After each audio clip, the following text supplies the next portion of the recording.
Good evening, William Sylvanus here. I want to just tell you a story today. Something happened today, actually. I went and got a haircut. Oh, I know. I've got the hat on, so you can't really tell.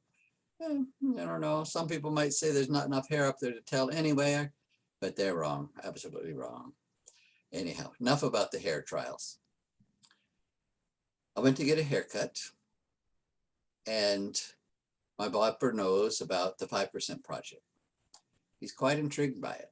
In fact, he's agreed about a month ago to wear one of the 5% t-shirts, you know, the ones that say I am on the front, and then on the back, the great big V, 5%.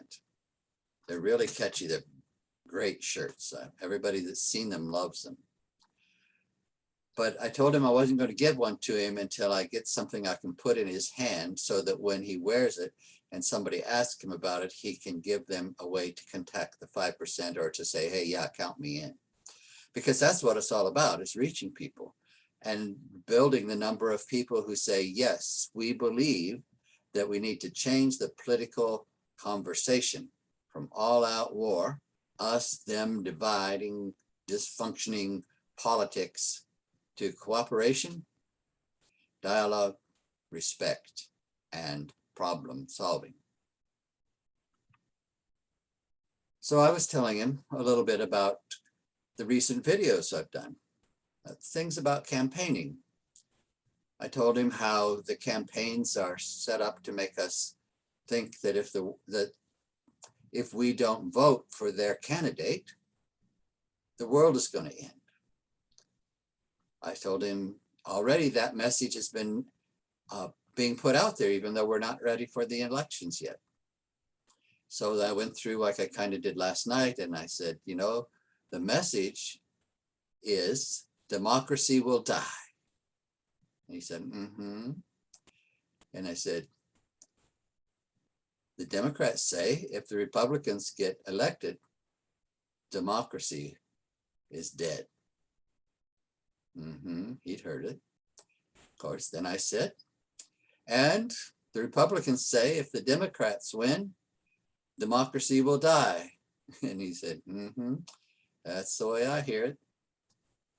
So then we talked on a little bit more about campaigning and how it's really all about getting us to adopt their message. But the biggest thing that really I think caught his attention was that the way the campaigns are set up, they're set up to draw us into participating in this all-out political war. He was really interested when I said, again, that the 5% project is really about helping people get over being afraid, helping people have some words and understanding so that when someone says to them, democracy will die, they can say, well, what's the evidence? What do you mean? In other words, a little bit of what I talked about one day about how to respond to such kind of confrontational fiats and verbal fiats. And then, you know, we talked a little bit about, you know, what the 5% is about is learning how we can turn our conversations, such as one or someone says to us, democracy is going to die, in a way that models respect and dialogue and cooperation and points out the need for problem solving rather than just platitudes and scare tactics. Didn't use the word scare tactics. Be more like platitudes. Oh goodness, now my brain freezes up when I need it to help me the most. Well, I think you probably understand the issue. People need to feel free and empowered and have words that they can say that point to the need for problem solving. So if we have two parties that are thinking of towards solving the same problem, that's what you get from asking the why question. Then you say, okay, so the problem is, and you name the thing they're trying to solve. And you say, you know, I think we need to solve this problem. I think with people just throwing their answer out there as the only way, and the others throwing their answer out there as the only way, when they're both trying to address the same problem, we actually have a basis where if we do model cooperation, dialogue, respect, and problem solving, we can solve the problem. In other words, if we can agree on the problem, we have a basis for working on problem solving. It's kind of simple, isn't it? And it's something we can say in our conversations, kind of help refocus from the mudslinging and the all-out war and the declarations of death to America if you don't vote for my guy. Those don't do us any good. Those build walls and barriers and insult people and drive people's fears and all the things that shut down the healthy parts of our brains. And yet that's what our politicians engage in on a constant basis. And that's what they build the campaign on, because campaign theory and research shows that that's what gets people elected. What a sad comment. Anyway, my barber agreed. He thought those were really great things and things people needed to hear and be able to hear often enough so that they hear the words cooperation, dialogue, respect, and problem solving constantly, enough so that those words come to their mind when they get in a situation where they can talk about moving towards problem solving. Where words about, oh, so you're both trying to take care of the same problem, you just come from different ways. People need to hear that said, because then they can connect that. Oh, well, these Republicans say that they're trying to solve the same problem.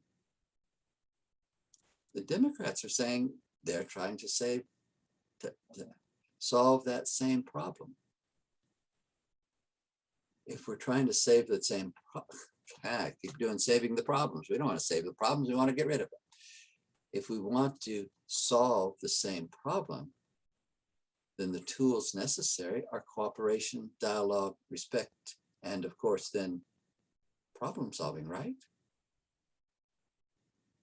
See how we model in that conversation, bringing things back to where they need to be in discussions and creating a basis for thinking using the brain's great resources for cooperation, dialogue, respect, and problem solving.